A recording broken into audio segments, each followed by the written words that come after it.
ایک دور गांव में एक किसान रहता था। न मेहनत की आदत न सब्र की पहचान। सारा दिन दरख्त के नीचे बैठा शिकायत करता रहता, अल्लाह ये जमीन इतनी सख्त क्यों है, मेरी किस्मत में सुकून क्यों नहीं। एक दिन रास्ते से एक बूढ़ा दरवीश गुजरा, आंखों में नूर, हाथ में असा, लबों पर तस्बीह। किसान ने कहा, बाबा दुआ करो मेरा काम आसान हो जाए। दरवीश मुस्कुराया और बोला, बेटा दुआ तब असर करती है जब नीयत साफ और हाथ मेहनत में हूँ। उसी रात जब हवा थमी, जमीन कांपी, खेत के बीच से आग और धुआं उठा। एक जिन नमूदार हुआ, सुर्ख आंखें, धवां सा जिस्म। बोला, मैं वो जिन हूँ जो सोए रहने वालों की ख्वाहिश पूरी करता है, कहो क्या चाहिए। किसान ने कहा, मेरी जमीन जोत दो। जिन हंसा और पलक झपकते में पूरा कहित तैयार हो गया। किसान खुश था, मगर अगले दिन जिन फिर आ गया। अब बता अगला काम। किसान घबरा गया, अब कुछ नहीं, बस जा। जिन बोला,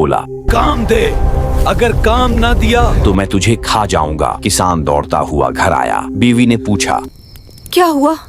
किसान ने रोते हुए सब बताया। बीवी ने कहा, कल सुबह जब वो आए तो उसे ऐसा काम देना जो कभी खत्म ना हो।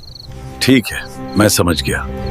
अगली सुबह जिन आया, चीख कर बोला, अब क्या हुक्म है। बीवी आगे बढ़ी और बोली, इस कुत्ते की दम सेधी कर दो और तब तक वापस न आना।